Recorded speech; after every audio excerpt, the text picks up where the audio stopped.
Hello everyone, good morning. কেমন আছে সবাই? আশা করছি ভালো আছে। ছোট্ট একটা মিনি ব্লগ নিয়ে এসেছি।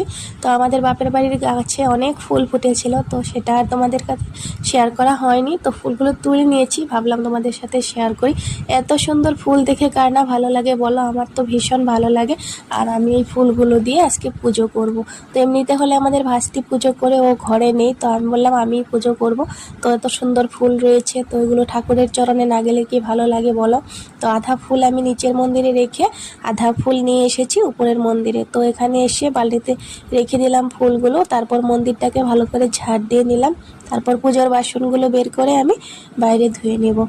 আর এমনিতেও আমার শরীরটা ভালো ছিল না, জ্বর হয়েছিল, রাতেও জ্বর ছিল। তো সকাল হলে কমে, রাত্রি হলে জ্বর। কদিন ধরে ভালো করে ভিডিও শেয়ার করতে পারছি না।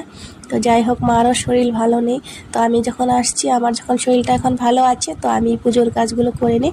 তো দেখো, ঠাকুরের বাসনগুলো ভালো করে মেজে ধুয়ে নিচ্ছি। আর দুপুর হলে একদম ছাদে আসা যায় না, তো সকাল সকালে ঠাকুরের কাজগুলো করে নিচ্ছি। তারপর স্নান করে পুজো দিতে আসবো। তো আমার আওয়াজ শুনে তো তোমরা বুঝতেই পারছো, প্রচণ্ড ঠান্ডা লেগেছে আমার। আর এখানে দেখো, মন্দিরটাকে ভালো করে মুছিয়ে নিচ্ছি। আর নিচের মন্দিরটাও কাজ সেরে এসেছি, সেটা আর তোমাদের সাথে শেয়ার করা হয়নি। তো নিচের মন্দিরে পুজো করব, তারপর উপরে আসব। তো দেখো, এবার নেমে যাচ্ছি ছাদের থেকে। তো গিয়ে এখন ডাইরেক্ট যাব স্নান করতে। স্নান করে এসে নিচের মন্দিরে পুজো করা আমার হয়ে গেছে, তো সেটা আর শেয়ার করা হয়নি।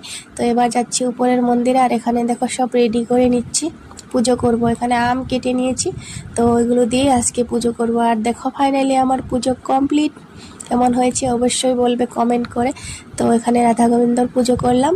তো যাই হোক, ভালো লাগলে ভিডিওটি লাইক কমেন্ট শেয়ার করবে, চ্যানেলটিকে সাবস্ক্রাইব করবে। তো বিকেলবেলা একটু ঘুরতে বেরিয়েছি। টাটা, আবার দেখা।